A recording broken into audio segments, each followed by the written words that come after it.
Salut tout le monde, donc encore dans cette vidéo, ce sera pour un tuto et je vais faire le salambo. Donc pour ceux qui ne savent pas, en fait c'est les glands qu'on peut trouver dans les boulangeries, un peu comme les religieuses ou les éclairs au chocolat. Bon, au pire vous verrez, donc voilà, je vais faire les salambos. Alors on va commencer par le matériel. Alors en général, je prends soit du vert pomme, soit du rose pastel pour faire le glaçage. Moi je vais utiliser du rose pastel, hein. Vous prenez la couleur que vous voulez. Voilà. Après, pour faire la base du salambo, je vais utiliser du caramel. Par contre, je précise que je ne fais pas fourrer. Enfin, je ne fais pas croquer, donc je ne vais pas le faire fourrer. Et ensuite, du chocolat. Mais en fait, le chocolat, ça sera dans une autre... En fait, vous allez le faire en deux fois. J'ai fait des petits bâtonnets, donc chocolat, que j'ai fait cuire. Donc là, ils sont cuits, hein, ils sont tout durs. Que en fait, j'ai découpé, enfin j'ai râpé. J'ai découpé pour avoir des petits copeaux. Je vais plutôt prendre le... Voilà. Donc j'ai coupé pour avoir des copeaux, donc ils sont cuits. Donc voilà, ce sera pour faire en deux parties en fait, ça va plus vite. Donc avec votre lame ou votre râpe, vous râpez. Vous coupez. Voilà, donc ça, le chocolat, c'est juste pour faire des petits bâtonnets que vous faites cuire. Voilà, donc j'en ai plus besoin. Sinon, on va utiliser que ces deux couleurs et ça. Ensuite, si vous voulez l'accrocher, un clou. Sauf que moi, je ne vais pas mettre de clou puisque je vais le mettre en bague. Et ensuite, un couteau, scalpel, cutter, truc de base. Donc voilà, on va commencer par prendre le caramel. Donc c'est un tuto très simple, comme pour l'éclair, voire encore plus simple, puisque il n'est pas fourré. Enfin, moi, personnellement, j'en ai jamais mangé. Je crois qu'il est fourré, il me semble que oui. Mais moi, en fimo, je ne le fais pas fourrer. Voilà, tout simple. Je vais vous montrer, voilà. Ce matin, j'enchaîne les tutos, je sais, mais là j'ai du temps, j'en profite.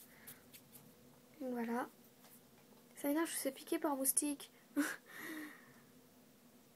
Voilà, vous donnez une forme à peu près comme celle-ci. Comme pour l'éclair en fait, la forme. Là, je pense que ça va, c'est pas trop grand. Ouais, je vais en rajouter un petit peu. Un tout petit peu.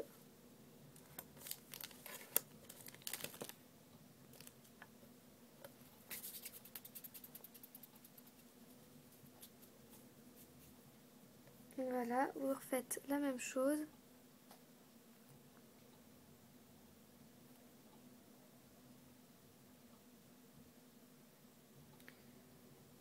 Voilà, une fois que vous avez trouvé votre taille, vous lui donnez forme. Un peu un ovale, on va dire. Voilà. Après, avec votre rose, ou votre vert, ou votre couleur, là, on va dire ça comme ça.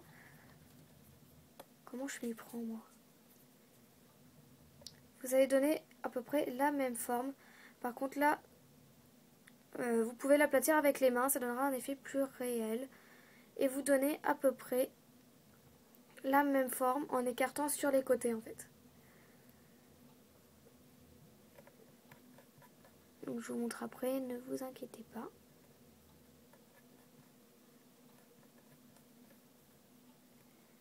À peu près la forme.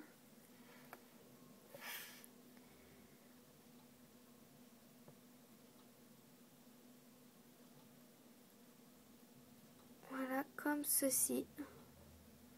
Puis vous disposez votre coulis ou votre glaçage, comme vous voulez. Il n'y a rien de plus simple.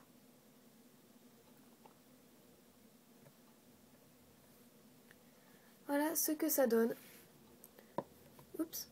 Ensuite, avec vos petits copeaux, voilà, vous allez en mettre sur une extrémité. Donc ne vous inquiétez pas, la fimo repasse au four du moment qu'elle n'est pas vernie. Donc si elle n'a rien eu après la cuisson sur elle, on va dire ça comme ça, et elle peut repasser au four, ça ne risque rien. Ne vous inquiétez pas, du moment que vous dépassez pas aussi le temps de cuisson, ça va. Par contre, après, il faut juste les faire tenir. Ça, c'est une autre histoire. Sinon, pour les faire tenir, puisque là, ça tient pas trop, vous pouvez rajouter un peu de Fimo liquide.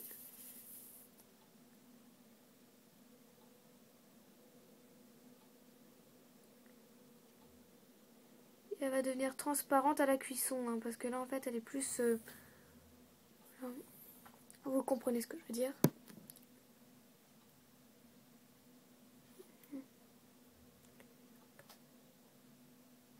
Et au moins, là, ça va tenir. Voilà.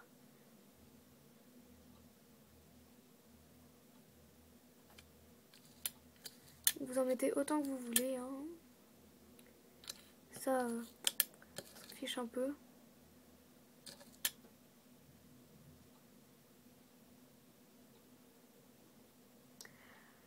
Voilà, à peu près. Moi, ça me convient. Je vais remettre un tout petit peu. Sans le bouchon, c'est mieux. Hein. Je vais en remettre un tout petit peu là. Pour remettre 2-3 pépites.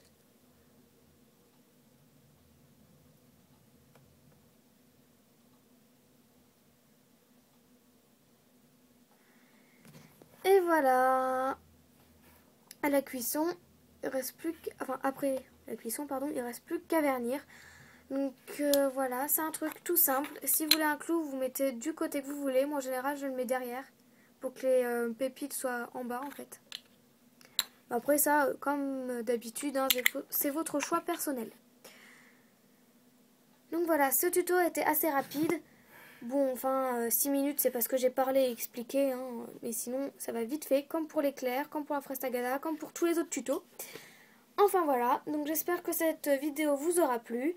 Puis bah, on se retrouve bientôt pour d'autres vidéos. Ou sinon, on peut toujours se rejoindre sur ma page Facebook, où n'oubliez pas, vous pouvez aussi publier de vos créations. Donc voilà, et à bientôt.